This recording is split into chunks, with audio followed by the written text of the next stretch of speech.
जय जगन्नाथ सांग माने आपण समस्त को मो पुस्तक मेला रे स्वागत जनाऊँगी। शुभ संध्या सांग माने चलतु आसी जीवा समस्ते पुस्तक मेला। आपण को पूर्व ये वीडियो रे मु देखी केवल पुस्तक उपरे, किंतु आज मु आपण मानक स्टॉल गुड़िक उपरे टिके देखईदेवी। देखो स्टॉल गुड़िक विभिन्न प्रकार स्टॉल गुड़िक आसी, जोटा कि मुझे पूर्व वीडियो रे किसी देखई पार नथिले, केवल पुस्तक ही देखईली। किंतु आज वीडियो रे मु आपण मानक सब स्टॉल एठी एते सारा स्टॉल हेची जे आपण माने बुलवाटा दूर रे थाउ, माने एते लंबा भाव में जो गहली हेची, माने वर्तमान तो गहली हेनी पर गहली हे जिवे, एते सारा बुलेवा संभव भी हो पारिबनी। किंतु मु जस्ट टिके टिके आपण मानक देखई दोची जे बहुत भेराइटी जिनस सब आसीची, जोटा कि पूर्व पुस्तक मेला अपेक्षा एटा बेटर अच्छी।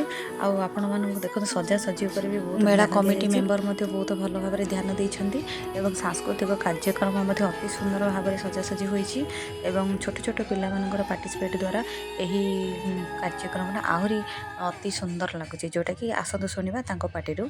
हाय पिला माने, हाय तम ना सब कोन? मोना सौम्या प्रियदर्शनी। तम ना? मोना उषाराणी बेहेरा। तम ना? मोना यशबीएस। तम ना? मोना स्मिताराणी बेहेरा। तमे को स्कूल पाठ पढुछ? हमें सरस्वती शिशु विद्या मंदिर। को क्लास रे पढुछ? 5th। आज कोन नाच कलो इठे? आज रिमिक्स 3टा गीत नाच करले। रिमिक्स 3टा नाच कलो। ए वीडियो जो मन देखुछंती हम समस्त स्तर पर धन्यवाद, से माने हमको लाइक करे। Bye bye bye. और यही वीडियो जदि आपण मानू भल लागे ताहले चैनल को सब्सक्राइब करिवे। थैंक यू संग माने, बाय बाय।